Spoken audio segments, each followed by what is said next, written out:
Hi guys, kumusta kayo? And for today's video nga pala is gawa natin ng video about sa gas consumption o fuel consumption itong Rose Reserve 125. So yan yung pag-uusapan natin ngayon. So ngayon, pagas muna tayo. Punta tayo sa Petron dito sa malapit sa amin. Okay.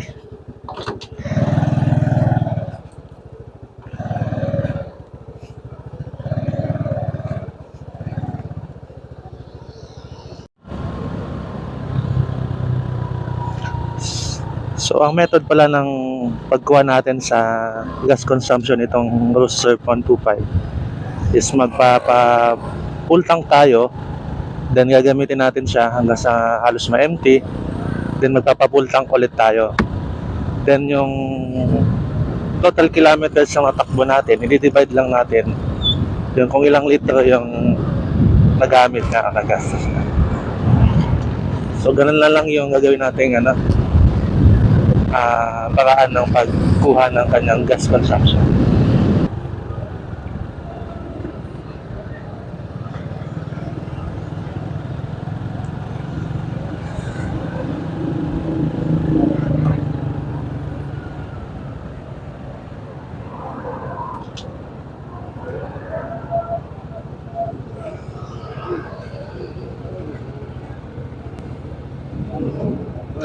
Green kuya, full tank.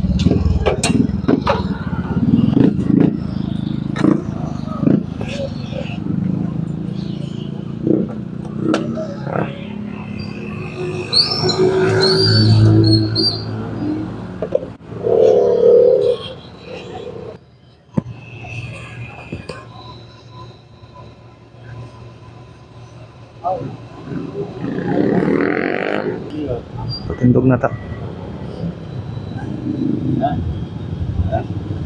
Kaya 100.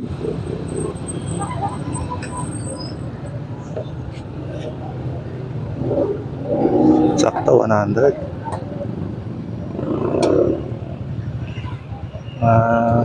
1.63 liters.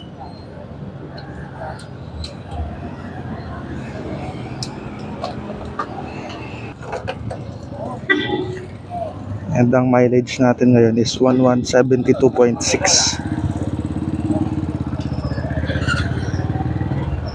Okay. 1172.6 full tank tayo.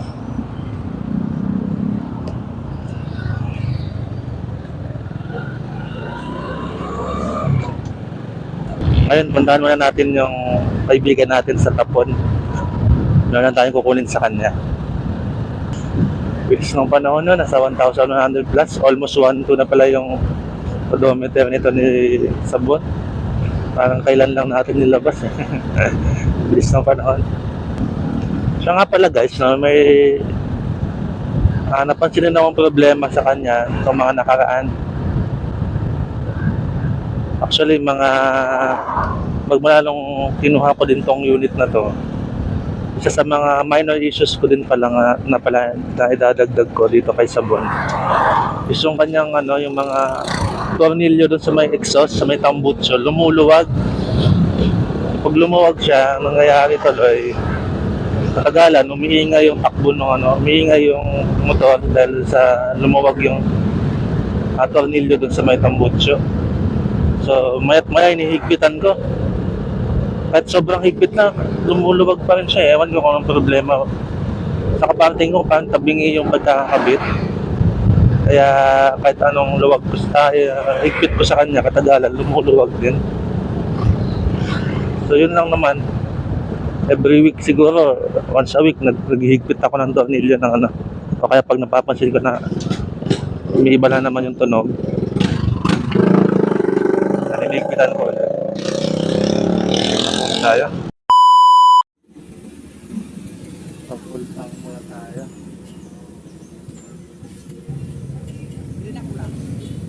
Gawin lang ako full tank na bus.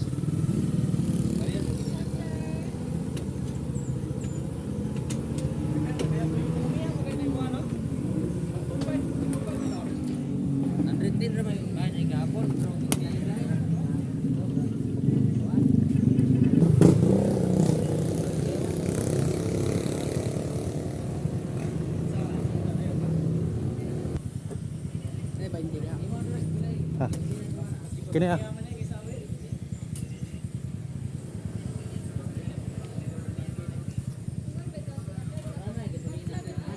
$1.63.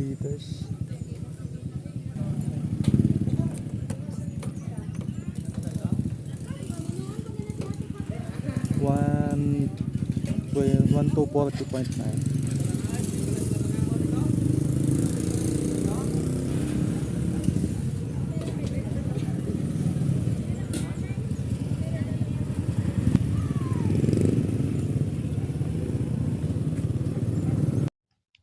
So dito guys, subukan natin kwentahin kung ilan yung gas consumption.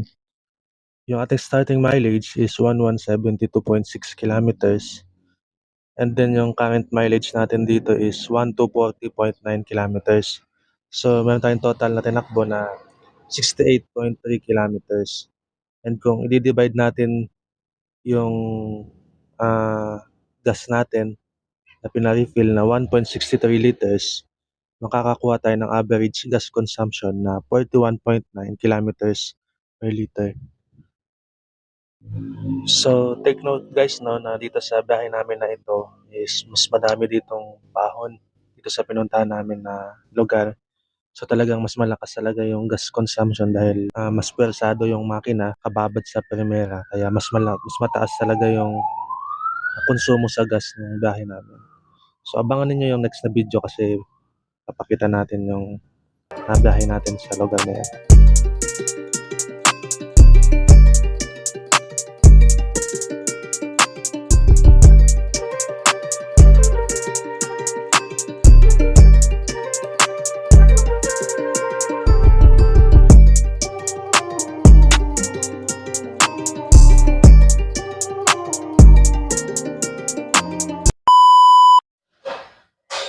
So naalala ko pala guys no, na itong hindi ko pala ito napapagasan magmula nung pumunta kami ng Mantalungon. So ito ngayon yung odometer 1333.1. So nagbi-blink na siya, so pagasan na rin natin. And isama natin yung bilang niya para makuha natin yung gas consumption kapag long ride yung takbo. Okay, pagas muna tayo.